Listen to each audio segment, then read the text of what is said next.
Good afternoon students.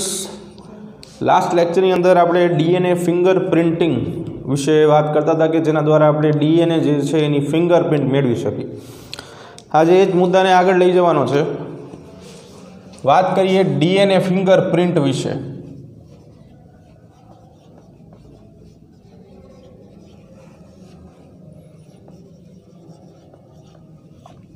तो आजनो आपणो मुद्दो छे डीएनए फिंगर प्रिंट। शू कहेवा मांगे छे डीएनए फिंगरप्रिंट एना विषे बात करिए। डीएनए फिंगरप्रिंट विषे गई काले आपणे चर्चा करेली हती कि आ डीएनए फिंगरप्रिंट जे छे ए विविध प्रकारना जे आपणा नमूनाओ छे, लाळ छे, लोही छे, हाडका छे, त्वचानो छेद छे, वाळनो बल्ब छे, आ बधानी अंदरथी आपणे प्राप्त करी शकीए छीए। तो हवे आजे जोशुं कि आपणे केवी रीते डीएनए फिंगरप्रिंट प्राप्त करी शकाय। आखो प्रश्न अहींयाथी पूछाय कि डीएनए फिंगरप्रिंटना विविध तबक्काओ जणावो। तबक्काओ समजवाना छे, पण शरूआतमां डीएनए फिंगरप्रिंट विशेनी वात करीए तो एलिक जेफ्रियस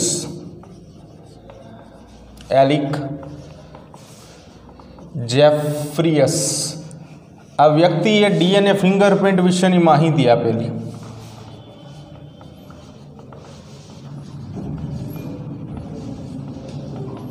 विषयनी माहिती आपी। टेक्निक्स जे आपवामां आवेली हती एलिक जेफ्रियस द्वारा, जेना आधारे डीएनए फिंगरप्रिंट कम्प्लीट करी शकाय। बराबर। डीएनए फिंगरप्रिंटनी अंदर सेटेलाइट डीएनए प्रोबनो यूज थशे। सेटेलाइट डीएनए प्रोब शुं छे ए समजावशुं आपणे, पण अत्यारे खाली याद राखो सेटेलाइट डीएनए प्रोब्स अने साथे साथे वीएनटीआर यूजफुल थशे। वीएनटीआर एटले के variable number of tandem repeats. It's VNTR variable number tandem repeats एनो यूज करशो अने एना आधारे सेटेलाइट प्रोब के जेनी अंदरथी आपणे आगळनी प्रक्रिया जे छे ए करावशुं। वीएनटीआर डीएनए जे छे, वीएनटीआर डीएनए एनी अंदर आपणे गई काले बात करेली हती के ग्रेडिएशन सेंट्रीफ्यूगेशन टेक्निकनो यूज करीए। डेन्सिटी ग्रेडियंट सेंट्रीफ्यूगेशन एना आधारे वीएनटीआर प्रोब्स जे छे एनी अंदर बे प्रकारना पीक ग्राफमां मळता हता। जेमां जे नानो पीक हतो ए सेटेलाइट डीएनए माटे मळतो हतो अने आपणे जाणीए छीए के सेटेलाइट डीएनए जे छे जेना बे प्रकारो छे, एमानुं एक छे मिनी सेटेलाइट डीएनए अने बीजा नंबर उपर छे माइक्रो सेटेलाइट डीएनए। बे प्रकारना DNA mini satellite and micro satellite एनी अंदर मिनी सेटेलाइट यूजफुल थशे अहींया डीएनए फिंगरप्रिंट माटे। This is most useful for DNA fingerprint. एटले आपणे जे कंई माहिती छे ए आना आधारे मेळवशुं। बराबर। तो सामान्य बधी वात जे छे आपणे करी नाखी छे। साथे साथे सघन ब्लोट हाइब्रिडाइजेशन प्रोसेस पण यूज करशुं आपणे, जे शरूआतमां यूज थती हती। सघन सर्दन ब्लोट हाइब्रिडाइजेशन प्रोसेस नो पण उपयोग करशुं। बराबर छे। ओके। तबक्काओ जे छे समजवाना छे डीएनए फिंगरप्रिंटना। ए डीएनए फिंगरप्रिंटना तबक्का जे छे खरेखर 3 मार्कनो प्रश्न बनी जाए के 2 मार्कनो प्रश्न बनी जाए कि डीएनए फिंगरप्रिंटनी प्रोसेस अथवा डीएनए फिंगरप्रिंटिंगनी प्रोसेस जे छे जेना द्वारा आपणे जो आ बे वस्तु वच्चेनो भेद खबर होवी जोईए। डीएनए फिंगरप्रिंटिंग शुं छे?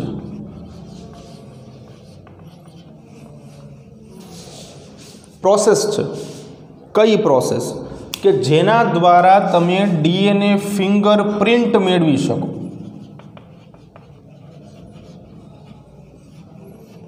आ जे छे एक प्रक्रिया छे अने जेना द्वारा तमने आ फिंगरप्रिंट मळे छे। पण फिंगरप्रिंट शेनी तो कि डीएनए नी। આપણે બંને વિશે વાત કરી હતી કે જે રીતે આપણા શરીરની અંદર આંગળીઓની ફિંગરપ્રિન્ટ્સ જે છે જનરલી મોબાઈલ સેન્સરમાં અત્યારે આવે જ છે, તમે યુઝ કરો જ છો લોક કરવા માટે મોબાઈલને, એવી રીતે ડીએનએની ફિંગરપ્રિન્ટ્સ પણ અલગ છે દરેક સજીવમાં, કે જે ફિંગરપ્રિન્ટ્સ જે છે એ એના ક્રમ ઉપર આધાર રાખે છે, ડીએનએ સિક્વન્સ ઉપર, અને એના આધારે આપણે વાત કરવાની રહેશે. બરાબર? ઓકે.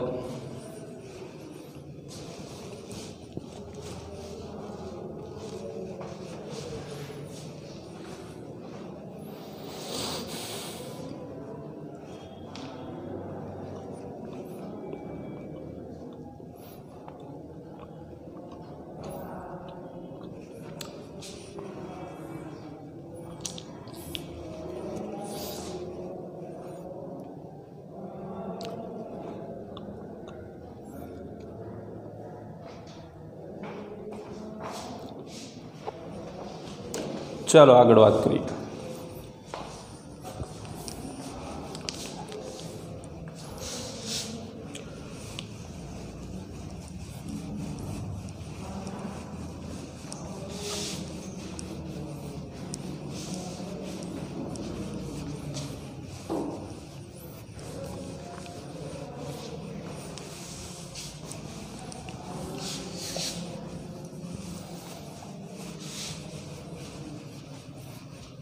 તો જે મુજબ વાત કરી હતી કે પ્રશ્ન સ્વતંત્ર રીતે આવી રીતે પૂછાતો હોય 2 માર્કનો કે 3 માર્કનો, કે ડીએનએ ફિંગરપ્રિન્ટના તબક્કાઓ જણાવો, અથવા તો ડીએનએ ફિંગરપ્રિન્ટના નિર્માણના તબક્કાઓ જણાવો. ડીએનએ ફિંગરપ્રિન્ટના નિર્માણના તબક્કાઓ જણાવો. તો આવી રીતે 2 કે 3 માર્કનો પ્રશ્ન જે છે એ પૂછાતો હોય. સ્ટેપ્સ બાય સ્ટેપ પ્રોસેસ જે હોય થતી હોય છે. તબક્કાવાર વાત કરીએ આપણે. એમાં સૌથી પહેલો તબક્કો છે કે નમૂનાઓમાંથી ડીએનએ અલગ કરવું. નમૂનાઓમાંથી ડીએનએ જે છે એને અલગ કરવામાં આવે છે રિસ્ટ્રિક્શન એન્ડોન્યુક્લિયસ દ્વારા. રિસ્ટ્રિક્શન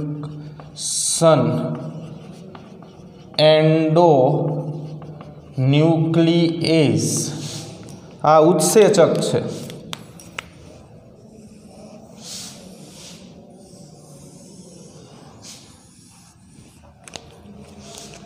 આ શું છે? ઉત્સેચક છે. આ ઉત્સેચક દ્વારા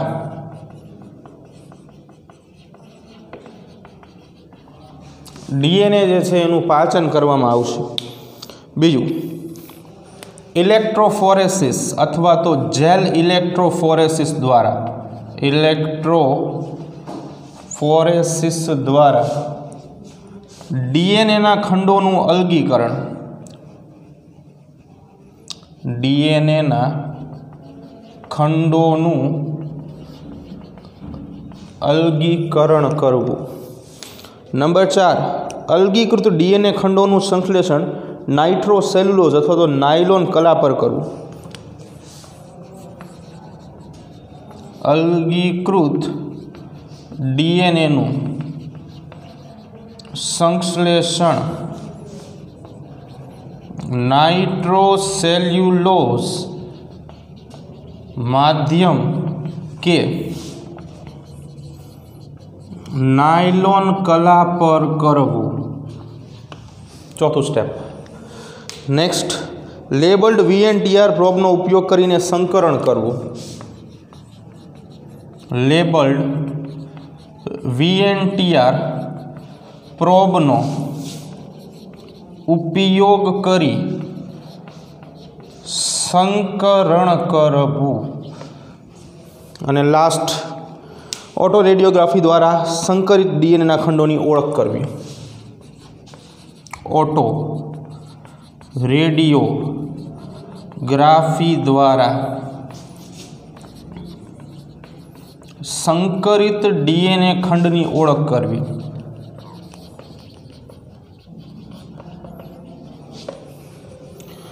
છ મુદ્દાઓ સ્ટેપ બાય સ્ટેપ જે છે જોવાના છે આપણે, બરાબર. હવે જો કદાચ વિચારો કે આ જ રીતે ભણાવી દીધું હોય કે ભાઈ જો આવું બધું આવે તો કંઈ ખબર પડે નહીં, ખાલી આપણે ગોખી શકીએ, પણ થોડુંક ડિટેલમાં સમજીજો શું બધું કહેવા માગે છે. નમૂનાઓમાંથી ડીએનએ જે છે એનું અલગીકરણ કરવું, એટલે નમૂનાઓમાંથી ડીએનએ જે છે એ અલગ કરવું.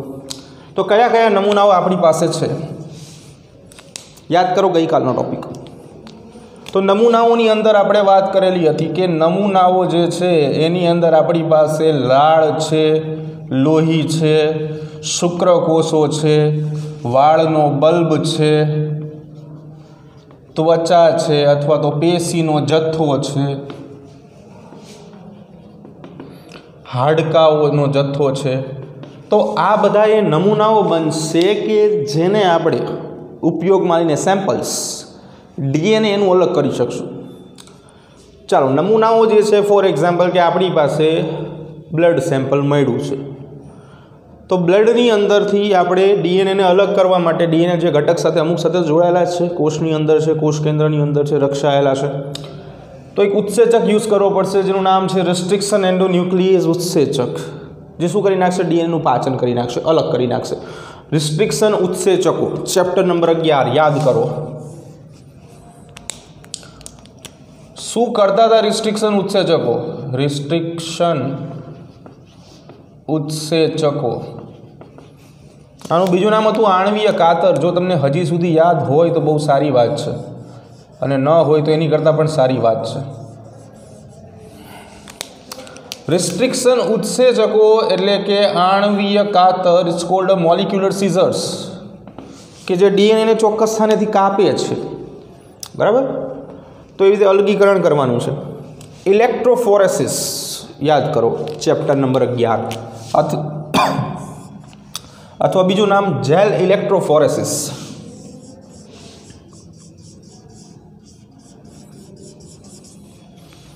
ઇલેક્ટ્રોફોરેસિસ અથવા તો જેલ ઇલેક્ટ્રોફોરેસિસ, ઇલેક્ટ્રોફોરેસિસ અથવા jail electrophoresis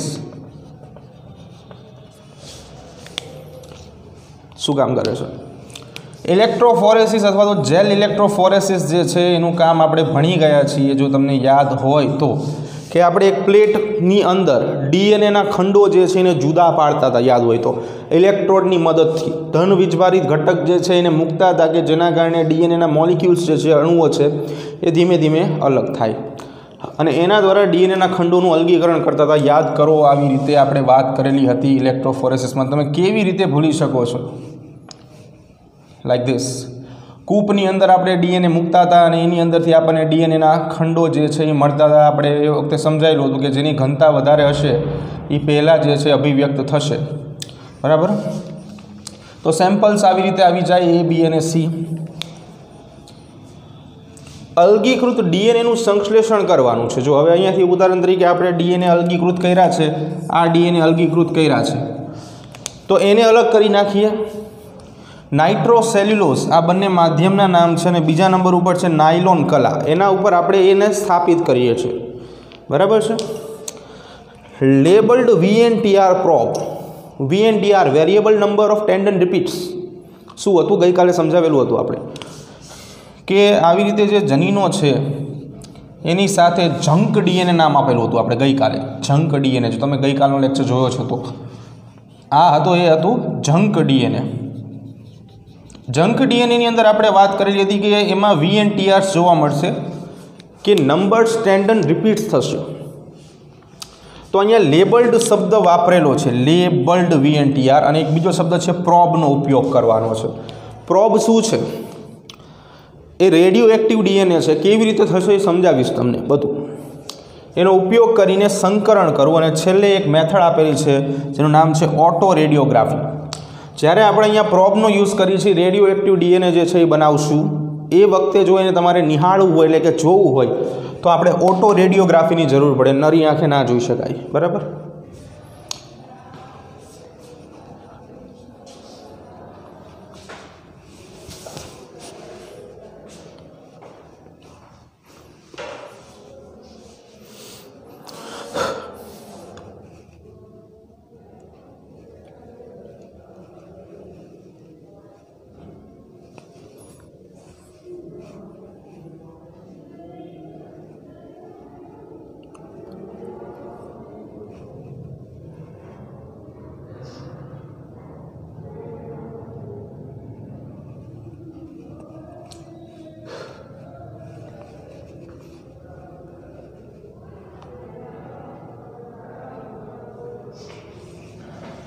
okay, simply method આપણે જોઈએ છે. જોઈએ હવે શું આખી પ્રોસેસ છે. બરાબર,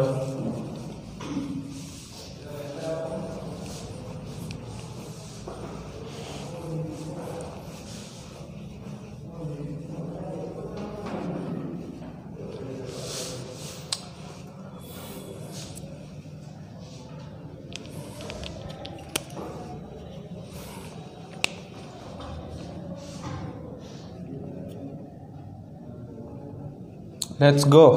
જોઈએ શું કરવાનું છે. નમૂનાઓનું અલગીકરણ, નમૂનામાંથી ડીએનએનું અલગીકરણ. નમૂનાને તો એમને રાખશું. ફોર એક્ઝામ્પલ કે આપણી પાસે નમૂના છે, we have a samples.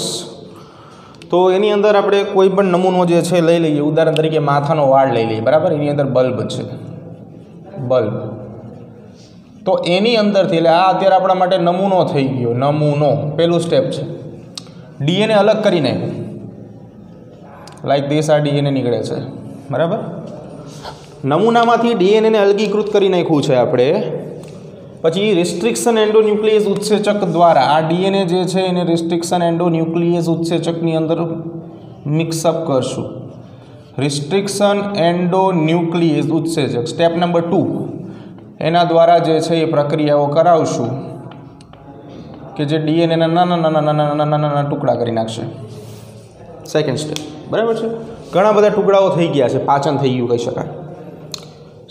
Third step jail electrophoresis છે. જો હવે ઉદાહરણ તરીકે આપણે એક ડિટેક્ટિવની રીતે જોઈએ. 3 વ્યક્તિઓ શંકાસ્પદ છે. કેટલા છે? 3 વ્યક્તિઓ શંકાસ્પદ છે. બરાબર, એક વ્યક્તિનું ખૂન થઈ ગયું છે અને એની અંદર 3 વ્યક્તિઓ શંકાના ઘેરાની અંદર છે. એની અંદર પહેલો છે વિકુ, બીજો છે રીકુ અને ત્રીજો હવે એક્સમેન, જેનું કંઈ નામ નથી. બરાબર, આવું થાય, બાયોલોજીવાળાનું નામ ન આવડે. વિકુ, રીકુ અને એક્સમેન 3 છે. બરાબર છે, તો આ 3માંથી કોને મર્ડર કર્યું છે? ઇટ્સ અ મિસ્ટ્રી, રહસ્ય છે એક મોટું, અને રહસ્ય આપણે સોલ્વ કરવાનું છે. Let's go guys, we can do it. તો આ 3 જે છે એ 3માંથી કોણ મર્ડરર છે? કોને ખૂન કર્યું છે? કોણ ખૂની છે? કોના હાથ ખૂનથી રંગાયેલા છે? એ હવે આપણે ચેક કરવાનું છે. તો જોઈએ, ચાલો. એટલે આપણે 3 આપણી પાસે સેમ્પલ મળેલો છે. આપણને ઉદાહરણ તરીકે ક્યાં જે વ્યક્તિનું મર્ડર થઈ ગયું હતું એની આજુબાજુમાંથી માથાના વાળના જથ્થા મળ્યા છે. બરાબર, એટલે ખબર નહીં, કદાચ વાળ ખરતા હોય એવું બની શકે. તો આપણે શું કરીશું કે 3 વ્યક્તિના સેમ્પલ લેશું. 3ના, એટલે આપણે સેમ સેમ્પલ લેશું. ઉદાહરણ તરીકે માથાનો વાળ મળ્યો છે તો માથાના વાળનું સેમ્પલ લઈ લીધું આપણે. 3 વ્યક્તિના. બરાબર, બધામાંથી એક માથામાંથી ટકામાંથી એક વાળ ખેંચી લીધો. બલ્બ સહિતનો વાળ, વ્હાઇટ કલરનો નીચે ભાગ આવે, કાલે સમજાવેલું હતું. 3ના નમૂના મળી ગયા છે. ઓકે, ડીએનએનું અલગીકરણ કરી નાખી 3 નમૂનામાંથી. થઈ ગયું છે. રિસ્ટ્રિક્શન એન્ડોન્યુક્લિયસ, અહીંયા જે ડીએનયુ લખ્યું છે ને એ રિસ્ટ્રિક્શન એન્ડોન્યુક્લિયસ છે, શોર્ટમાં લખ્યું છે. 3ના જે છે જેલ ઇલેક્ટ્રોફોરેસિસની અંદર લઈ જશે. ચાલો, આ જેલ ઇલેક્ટ્રોફોરેસિસ. ચાલો, વિકુ, રીકુ એન્ડ ધ એક્સમેન. 3ની અંદર હવે આપણે જેલ ઇલેક્ટ્રોફોરેસિસ કરાવી નાખી તો શું થાય છે? તો કે ભાઈ આવી રીતે વિકુમાં જોવા મળશે.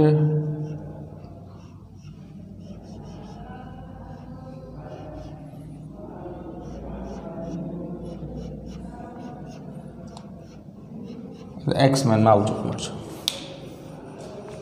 શું કહેવા માગે છે હવે? બરાબર, જેલ ઇલેક્ટ્રોફોરેસિસ હોય તો ખાલી ઇલેક્ટ્રોફોરેસિસ થર્ડ સ્ટેપ છે આપણું. અહીંયા લખી નાખી ઇલેક્ટ્રોફોરેસિસ નંબર 3 છે. બરાબર, ઓકે.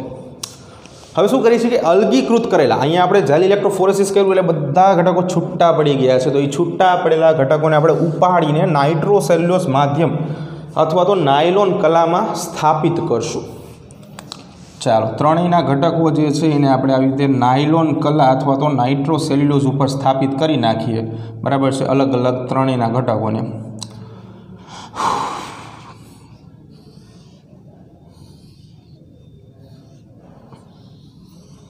ચાલો, નંબર 4 નાઇટ્રોસેલ્યુલોઝ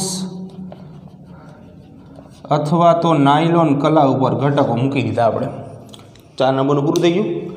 લેટ્સ હવે નવો point, labelled VNTR probe. VNTR શું છે પહેલાં એ સમજી લઈએ કે આવી રીતે જનીનો જે છે એની સાથે સાથે જે જંક DNA કનેક્ટેડ છે, જંક DNA ની અંદર આપણી જોડે VNTR variable number of tandem repeats મળશે. Variable number of tandem repeats એટલે કે ગઈકાલે તમને સમજાવેલું હતું કે સિક્વન્સ છે, ફોર એક્ઝામ્પલ AGTC છે અથવા તો AGCT છે, બરાબર છે. આ સિક્વન્સ જે છે એ વારાફરતી પુનરાવર્તિત થતો હોય, બરાબર છે, એટલે કે રિપીટ થતો હોય, બરાબર. પણ એના જે નંબર્સ છે જેને આપણે રિપીટ નંબર કહીએ છીએ, રિપીટ નંબર એટલે કે પુનરાવર્તન પામતા ઘટકોના અંક, પુનરાવર્તન કેટલી વખત પામે એ આપણે VNTR થી મેળવી શકશું. જે મુજબ આપણે વાત કરી હતી તો દરેક ઘટકની અંદર VNTR જે છે એ અલગ અલગ મળશે. ફોર એક્ઝામ્પલ કે આપણે 3 સેમ્પલ્સ લીધા હતા, બરાબર. તો વિકુની અંદર આ સેમ્પલ જે છે, આ વિકુનું સેમ્પલ છે, આ રીકુનું સેમ્પલ છે અને આ એક્સમેનનું સેમ્પલ છે. તો વિકુની અંદર VNTR ફોર એક્ઝામ્પલ કે 1, 2 અને 3 છે. રીકુની અંદર કદાચ 2 જ છે અને એક્સમેનની અંદર 1, 2, 3, 4 અને 5 છે. આ હકીકત છે. હું મારું કદાચ સેમ્પલ આપું તો મારામાં VNTRની સંખ્યા જુદી હોય, તમારી અંદર પણ સંખ્યા જુદી જુદી હોય. પણ સિમ્પલ વસ્તુ શું છે કે જે સિક્વન્સ રિપીટ થાય છે આ સિક્વન્સ સેમ હોય આપણામાં. જે સિક્વન્સ રિપીટ થતો હોય, બરાબર, એ સિક્વન્સ સેમ રહેશે, જસ્ટ એની સંખ્યા બદલાશે. And this is a VNTR, બરાબર છે. ચાલો હવે પ્રોબ શબ્દ શું છે? સિક્વન્સ છે ફોર એક્ઝામ્પલ કે AGTC આ સિક્વન્સ છે. હવે તમે એક વસ્તુ સમજી શકો છો કે AGCT જે છે એ એક શૃંખલા દર્શાવે છે, એની સાથે કોઈ બીજી શૃંખલા ક્યાંક ને ક્યાંક જોડાયેલી હશે. ફોર એક્ઝામ્પલ કે એની સાથે બીજી શૃંખલા જોડાયેલી છે TCAG. ઉપરની જે શૃંખલા છે આ મેઇન શૃંખલા છે અને નીચેની જે છે એ પૂરક શૃંખલા છે, બરાબર. તો આપણે શું કરશું કે જે નીચેની પૂરક શૃંખલા છે એને કાઢીને આપણે રેડિયો એક્ટિવ શૃંખલા ધરાવતા ઘટકો એડ કરશું. એટલે કે રેડિયો એક્ટિવ શૃંખલામાં TCAG આ રેડિયો એક્ટિવ છે અને એને જોડીને DNA સાથે કનેક્ટ કરી નાખશું. ઓલી શૃંખલાને તોડી નાખશું, આ શૃંખલાને જોડી નાખશું અને જેના કારણે જે આ આખું DNA બને છે જેને કહેશું આપણે પ્રોબ DNA. શું કહેશું? પ્રોબ DNA, જેને લેબલ્ડ VNTR કહેવામાં આવે. જો આ VNTRનો ક્રમ હતો, એને આપણે કોઈ રેડિયો એક્ટિવ તત્વો વડે લેબલિંગ કર્યું એટલે એને આપણે શું કીધું? Labelled VNTR. સંકરણ કરાયું. ઓકે, હવે ચાલો આપણને બધાના VNTR મળી ગયા છે જે આપણે લેબલિંગ કર્યા છે, બરાબર. જેલ ઇલેક્ટ્રોફોરેસિસમાં તો શું છે કે આપણે જનીનો જ અલગ અલગ કરી શકીએ, DNAના ખંડો અલગ કરી શકાય. હવે જે છે ને મેઇન સ્ટેપ છે, બરાબર, જે સમજીએ આપણે. આને જવા દઈએ. છેલ્લું સ્ટેપ શું હતું તો હજી જોઈ લો. ઓટો રેડિયોગ્રાફી દ્વારા ઘટકો જે છે અથવા તો સંકરિત DNA છે એના ખંડની ઓળખ કરવાની છે. ચાલો, 3 વ્યક્તિઓ હતા આપણી પાસે જે શંકાના દાયરામાં હતા. છેલ્લું સ્ટેપ જે છે VNTR પ્રોબ, ચોથું હતું તો અહીંયા 5મું જે છે અને પ્રોબ યુઝ 5મું અહીંયા આવશે. પ્રોબ છઠ્ઠું સ્ટેપ અહીંયા આવશે, નંબર 6. જો ઓટો રેડિયોગ્રાફી પ્રોસેસ છે, ઓટો રેડિયોગ્રાફી આ પદ્ધતિ એવી પદ્ધતિ છે કે જેના કારણે તમે રેડિયો એક્ટિવ તત્વ જે છે એને જોઈ શકશો આરામથી. અને એટલા માટે જ આપણે નાઇટ્રોસેલ્યુલોઝ કે નાયલોન કલા ઉપર સ્થાપન કર્યું છે. ઓટો રેડિયોગ્રાફીના કારણે શું થશે કે આ પ્રોપ્સ તમને દેખાશે. શું દેખાશે? પ્રોપ્સ દેખાશે. હવે જો એ પ્રોપ્સ જે છે એ દેખાશે એટલે તમને બધા રંગીન ઘટકો મળશે. For example like this. આ તમારા 3 શંકાના દાયરામાં રહેલા વ્યક્તિઓ હતા, વિકુ, રીકુ, ધ એક્સમેન, બરાબર. ચાલો, અને આ જે છે એ આપણા સેમ્પલનું મળેલું છે કે જે આપણને ડેડ બોડીની બાજુમાંથી મળેલા સેમ્પલની વાત છે. આપણે ખાલી સરખાવવાનું છે. VNTR દ્વારા છેલ્લે આપણે ઓટો રેડિયોગ્રાફી કરશું એટલે આપણને આવા પોઈન્ટ્સ મળશે, બરાબર. ફોર એક્ઝામ્પલ કે વિકુ જે છે એની અંદર આવું ઓટો રેડિયોગ્રાફી મળતું હતું,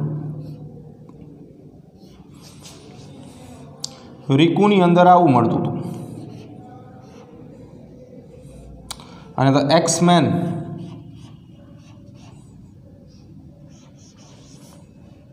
એની અંદર આવું મળતું હતું. સેમ્પલ જે છે એ આવું છે. તો તમે જોઈ શકો છો કે આ ત્રણમાંથી ગુનેગાર કોણ છે. સેમ્પલ અને આ ત્રણ બેના સરખાવો. સિમ્પલ વસ્તુ જોઈ શકો છો કે જે આ પહેલો ખંડ છે એ જે આમાં તમને જોવા મળે છે એ જ આમાં જોવા મળે છે. આ બીજો ખંડ છે જે અહીંયા જોવા મળે છે એવો જ અહીંયા જોવા મળે છે, અને ત્રીજો ખંડ છે જે અહીંયા પણ જોવા મળે છે. એટલે એમ કહી શકાય કે the sample is match with એક્સમેન, અને એક્સમેન ગુનેગાર છે, એને ખૂન કરેલું છે. એટલે કે વિકુ અને રીકુ બે નિર્દોષ છે. જોકે હું તો પહેલેથી જ નિર્દોષ હતો, બરાબર, મને તો ખબર જ હતી, પણ છતાં પણ આપણે કેસ સોલ્વ કરી નાખ્યો. કોંગ્રેચ્યુલેશન્સ, આપણે પહેલો કેસ સોલ્વ કરી નાખ્યો છે.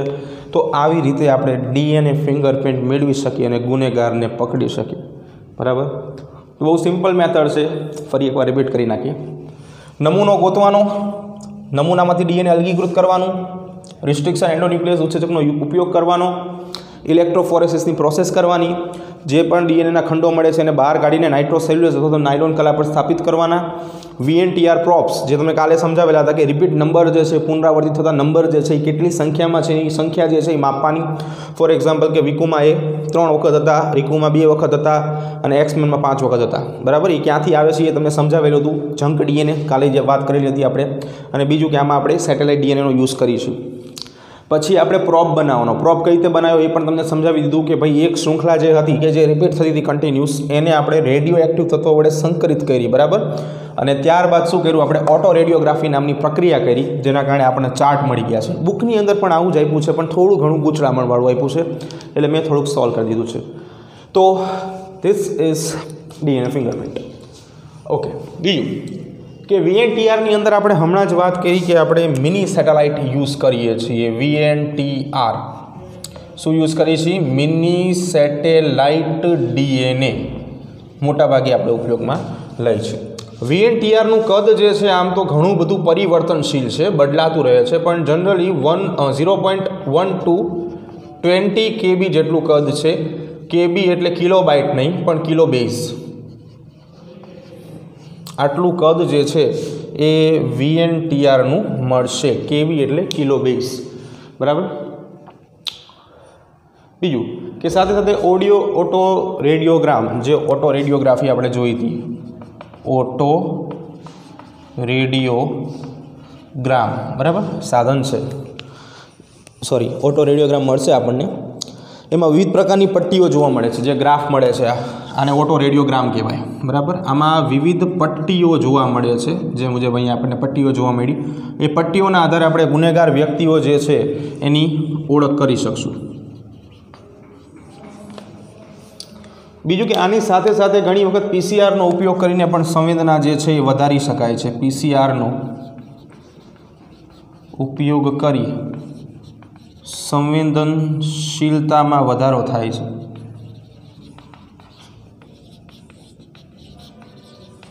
બરાબર. અને ગુનાહિત વ્યક્તિને આપણે પકડી પણ શકીએ છીએ, બરાબર છે. બીજું કે સાથે સાથે DNA ફિંગરપ્રિન્ટ જે છે એ DNA ફિંગરપ્રિન્ટ ફોરેન્સિક સાયન્સ સિવાય પણ ઘણા બધા ક્ષેત્રોમાં ઉપયોગી છે, અને વર્તમાન સમયમાં પણ ઘણો બધો જે છે એનો ઉપયોગ થાય છે. ફોરેન્સિક સાયન્સ ગુનાઓ પકડવા, બરાબર. ઓકે, તો આની સાથે આપણે DNA ફિંગરપ્રિન્ટ અને આપણો કોર્સ પૂરો કરીશું, બરાબર.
તો જે મુજબ આપણે આગળના મુદ્દામાં વાત કરી કે આપણે આપણો કોર્સ પૂરો કરી નાખ્યો છે, બહુ હર્ષની લાગણી અનુભવાય છે મને પણ, તમને પણ થતી હશે, બરાબર. પણ જો તમને એવું લાગતું હોય કે આપણો કોર્સ પૂરો થઈ જશે અને હું નહીં આવું તો મારા લેક્ચર બંધ થઈ જશે, તો તમે એકદમ ખોટા છો. કેમ કે હું આમ જોવા જઈએ તો બહુ ચીપકું માણસ છું, આમ સરળતાથી કંઈ મૂકવું નહીં વસ્તુ, સેમ ટુ સેમ. ભલે કોર્સ પૂરો થઈ ગયો પણ હવે આપણે ચાલુ કરશું ધ મોસ્ટ ઇમ્પોર્ટન્ટ પોઈન્ટ, એટલે કે નીટ. જેટલા પણ ચેપ્ટર આપણે ચલાવ્યા છે એનું નીટ બરાબર કરાવવાનું બાકી છે, તો આપણે નીટ કરશું. સૌથી પહેલાં આજના લેક્ચરમાં આપણે નીટની માહિતી આપશું કે નીટ શું છે. What is a NEET? National eligibility entrance test, એટલે કે રાષ્ટ્રીય ક્ષેત્રમાં લેવામાં આવતી પરીક્ષા છે. એલિજિબિલિટી એટલે કે તમારી પ્રતિભા. જનરલી જોવા જઈએ તો જીવનમાં બે પ્રકારના માણસો હોય, એક વિનર હોય ને એક લૂઝર હોય. પણ જીવન દરેક લૂઝરને એક મોકો એવો આપે છે કે એ વિનર બની શકે, તો તમને મળેલો છે આ મોકો, બરાબર છે. તમે કદાચ ગુજરાત બોર્ડમાં સારું પરફોર્મન્સ ન કરી શકો. સારું પરફોર્મન્સનો અર્થ એવો નથી કે 35% લઈને આવો એ તમારું ખરાબ પરફોર્મન્સ છે. 60%ની વાત છે, 50% ઉપર તો હોવા જોઈએ. તો તમે નીટની એક્ઝામ આપી શકો છો, બરાબર છે. નીટની એક્ઝામ 720 માર્ક્સની છે, જે મુજબ તમે જાણો છો. અમુક પેપર પણ આપેલા હશે કે જેની અંદર ફિઝિક્સ એટલે કે ભૌતિક વિજ્ઞાન 180 માર્ક્સનું આવશે, કે જેમાં એના 45 MCQs હશે. કેમેસ્ટ્રી પણ 180 માર્ક્સનું આવશે, કે જેમાં પણ એના 45 MCQs હશે. બાયોલોજી જે છે એની આપણે બહુ ચિંતા નથી કરવાની, કેમ કે 360 માર્ક્સનું જ છે ખાલી, બરાબર, કે જેમાં ખાલી 90 MCQ છે. બહુ વધારે MCQ પણ નથી એની અંદર, બહુ જ ઓછા MCQ છે, ખાલી 360 માર્ક જ છે. એટલે આમ જોઈએ તો 50% થાય 360 720ના, બરાબર. સિમ્પલ વસ્તુ છે કે બાયોલોજી જે છે એની અંદર 11મા ધોરણના 22 ચેપ્ટર અને 12માના 16 ચેપ્ટર, ટોટલ 38 ચેપ્ટરની અંદરથી નીટનું પેપર નીકળશે. છેલ્લા 3 થી 4 વર્ષના નીટના પેપર જોઈ લો તો તમને સીધી ખબર પડશે કે 70% પેપર, 70% પ્રશ્નો જે છે એ ટેક્સ્ટ બુકના બેઠા પ્રશ્નો છે. થોડાક ટ્વિસ્ટ કરેલા હોય, કેમ કે અહીંયા તો શું છે કે આપણે નીટની અંદર MBBS, BDS, BMS, BHMS આ બધા કોર્સ કે જેમાં તમારા નામની આગળ ડૉક્ટર લાગે અને તમે ડૉક્ટર તરીકે કામ કરી શકો, એના માટેની ફ્રી સીટ આપવાની છે. પહેલાં શું હતું કે જનરલી ગુજરાત લેવલે કોઈ કોમન ટેસ્ટ હોય, ફોર એક્ઝામ્પલ ગુજકેટ, જે હાલમાં લઈએ છીએ આપણે, પણ એમાંથી આપણે MBBSમાં એડમિશન નથી આપતા. નીટની અંદર આ શબ્દ તમે સાંભળેલો હશે, AIR, એર એટલે હવા નહીં, એ તો નીકળી જાય, બરાબર છે. એરનો અર્થ થાય ઓલ ઇન્ડિયા રેન્ક. આખા ભારતની અંદર એર એટલે કે ઓલ ઇન્ડિયા રેન્ક કેટલામો છે તમારો, એના આધારે માર્ક મળે.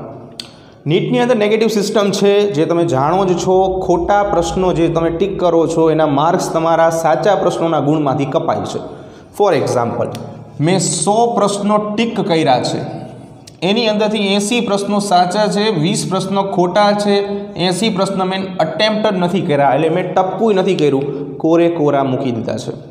તો સાચા પ્રશ્નોનો 4 માર્ક છે, એટલે કે કુલ 320 માર્ક, અને ખોટા પ્રશ્નોનો 1 માર્ક માઇનસ છે, એટલે -20 માર્ક. તો મારું ગ્રાન્ડ ટોટલ થઈ ગયું 300 માર્ક. 300 માર્ક આ મારા માર્ક થયા. નેગેટિવ સિસ્ટમ છે એટલા માટે, બરાબર. જે મુજબ આપણે વાત કરી કે એક મોકો છે તમારા માટે નીટ, બરાબર, અને બહુ નસીબદાર છો કે ઘરે બેઠા તૈયારી કરી શકો છો. ઈચ્છા પડેલો ટાઈમ જે છે તમે નીટને ફાળવી શકો છો. નીટથી સીધું તમને મેડિકલ કોલેજમાં એડમિશન મળે. ગુજરાતની અંદર ગવર્મેન્ટ કોલેજો છે, એની અંદર તમને એડમિશન મળી શકે. MBBS છે, BDS છે, બરાબર. બીજું કે ખાલી ગવર્મેન્ટ કોલેજ એની ઉપર પણ એક કોલેજ છે, બરાબર, કે જેનું નામ છે એમ્સ. ઘણા વિદ્યાર્થી અહીંયા સુધી પહોંચતા જ નથી, ખબર જ ન હોય શું છે એમ્સ. શું છે?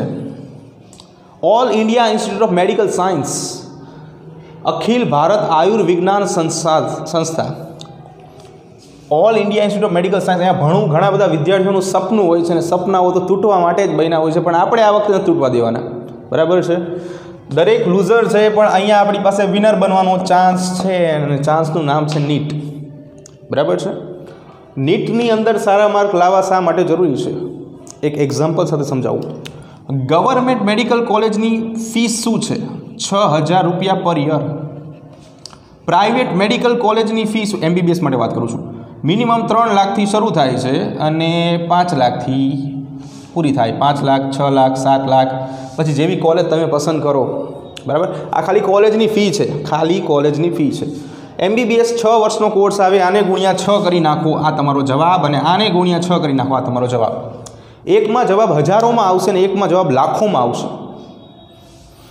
તો કયું કરાય? તમે અત્યાર સુધી 1 રૂપિયો નથી કમાણા. તમે બધા અત્યાર સુધી વિષમપોષી છો, પરોપજીવી છો, કોકના ઘરની અંદર રહો છો, એટલે તમારા માતા પિતા જ છે. પણ અત્યારે તમારી પાસે ચાન્સ છે કે એક સાથે તમે ઓછામાં ઓછા 15 લાખ રૂપિયા કમાઈ શકો છો. 15 લાખ રૂપિયા કઈ રીતે? નીટની અંદર માર્ક મેળવીને. હવે ઘણાને પ્રશ્ન એવો હશે કે સર અમારે તો BSc જ કરવાનું છે. કરાય, બેસ્ટ છે, અહીંયા જવાનું છે BSc કરી, બીજે ક્યાંય નથી જવાનું.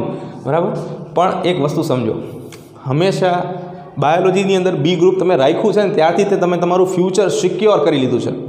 કેમ કે અહીંયા એટલી બધી બ્રાન્ચ છે ને, બરાબર, કે તમારે કદાચ બેરોજગાર બનવું હોય ને તો એના માટે મહેનત કરવી પડશે. બેરોજગાર બનવા માટે કે મારી પાસે કંઈ રોજગાર જ નથી, એના માટે મહેનત અહીંયા કરવી પડશે. પણ રોજગારી મળી રહેશે તમને. પણ શું રોજગારી મળવાથી બધું ઓકે થઈ જાય? લાઈફમાં સ્ટેટસ નામની વસ્તુઓ છે. વોટ્સઅપનું સ્ટેટસ નહીં, ખાલી જીવનનું સ્ટેટસ. બરાબર, એના માટે જરૂરી છે. જો મહેનત તમે MBBS લેવલની કરો ને તો ફાર્મસીમાં એડમિશન મળે, હું એવું માનું છું. મહેનત MBBS લેવલની કરો તો છેલ્લે તમે ફાર્મસીમાં આવો. ગવર્મેન્ટની વાત છે. એટલે કોઈ પણ ફિલ્ડ તમે પસંદ કરો, જો MBBSથી શરૂ કરીને આપણી પાસે BSc સુધીની બ્રાન્ચો છે બાયોલોજીમાં. આ હાઈએસ્ટ અને આ લોએસ્ટ. કોઈ પર્વત જોયો છે? આવો પર્વત હોય, આમ મોટિવેશનલ વિડીયો જેવું થઈ ગયું થોડુંક. પર્વત હોય ને એની આમ તળેટી હોય, તળેટી કહેવાય આમ ગુજરાતીમાં, તળિયાનો ભાગ. ત્યાં તમે જોજો જગ્યા ઘણી બધી હશે, ઢગલાબંધ જગ્યા, આને બોટમ કહેવાય. અને આ જે બોટમ હોય ને તળિયું, અહીંયા મેક્સિમમ જગ્યા હોય. કેમ? કારણ કે અહીંયા રહ્યા હોય ને બધા તળિયે આવેલા હોય. પણ ટોચના ભાગે જગ્યા એક જ હોય. અને આ હંમેશા યાદ રાખવાનું કે ટોચના ભાગે જગ્યા એક જ હોય અને ત્યાં પહોંચવાનું છે આપણે. બરાબર, આપણે ગોલ એમ્સનો રાખશું ને તો કદાચ અહીંયા ગવર્મેન્ટમાં એડમિશન મળશે. પણ આપણે ગોલ જ તે BScનો રાખશું ને, ખબર નહીં પછી શું મળે. બરાબર, એટલે જો સિમ્પલ વસ્તુ છે, દુનિયા છે.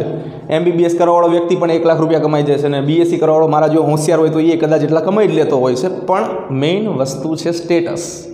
બરાબર છે. ઘણા બધા સપનાઓની સાથે તમે 11 સાયન્સમાં એડમિશન લીધું હતું આ સ્કૂલની અંદર. હવે એ સપનાઓ સાકાર કરવાનો સમયગાળો આવી ગયો છે. બરાબર છે. એટલા માટે આપણે નીટ શરૂ કરશું, ટ્રાય કરશું આપણે બેસ્ટમાં બેસ્ટ આપવા માટે તમને. અમે તમારા માટે તમામ પ્રયાસો કરશું. તમે પણ સામે પ્રયાસો કરજો. કેમ કે પ્રયાસ જો બે બાજુના હોય ને તો વધારે મજા આવે. બાકી એક બાજુથી એક વ્યક્તિ મહેનત કરતો હોય તો કંઈ થઈ ના શકે. એટલે આપણે શક્ય એટલા પ્રયાસો કરશું નીટને લાયક થવાના. બરાબર, તમારે BSc કરવું હોય તોય મને કંઈ પ્રશ્ન નથી, ગુડ, સારું જ છે. પણ એક વસ્તુ સમજો કે BSc કરીને જ્યારે ભણાવવા જશો ને તો આ બધું નહીં આવડે ને તો 5,000 નહીં આપે. બેસ્ટ વસ્તુ આ છે. એટલે ભણી લો થોડું. ભલે નીટ આપો ન આપો તમારો પ્રશ્ન છે, પણ આપણે કાબિલ હોવા જોઈએ. એક વસ્તુ આપણે એને લાયક હોવા જોઈએ તો કદાચ ચાન્સ રહે. બરાબર, તો આની સાથે હવે હું મારી વાણીને વિરામ આપું છું ને કાલે ખતરનાક નીટની સાથે આપણે મુલાકાત કરશું. ત્યાં સુધી બાય બાય.